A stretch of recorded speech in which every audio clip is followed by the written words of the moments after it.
Do a quick follow-up here to the unboxing of the Paslode angled finish nailer. There's also an Allen key in the box, and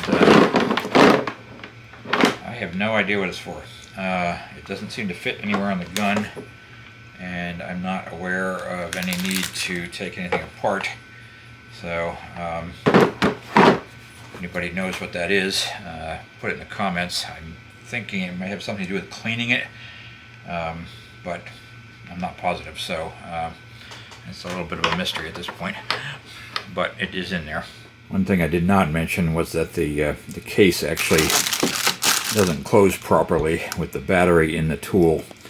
The rafter hook sticks up, and it will not go all the way down when you put the battery in there, so that when you flip it over, it actually is not closing properly. I think I actually forced it closed the first couple times.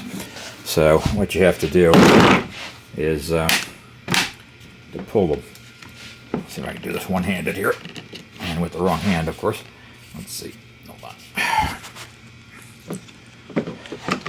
If you pull the battery out, there's actually a little compartment down here to hold the battery,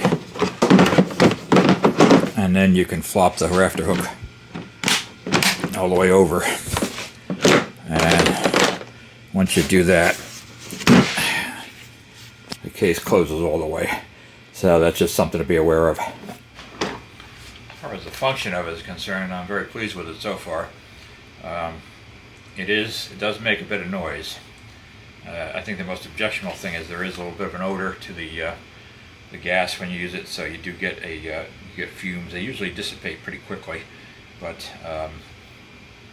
they are there, so that if that's something that bothers you, it may not be the best choice for you. But functionally, it's been great. The depth adjustment works good. It has plenty of power.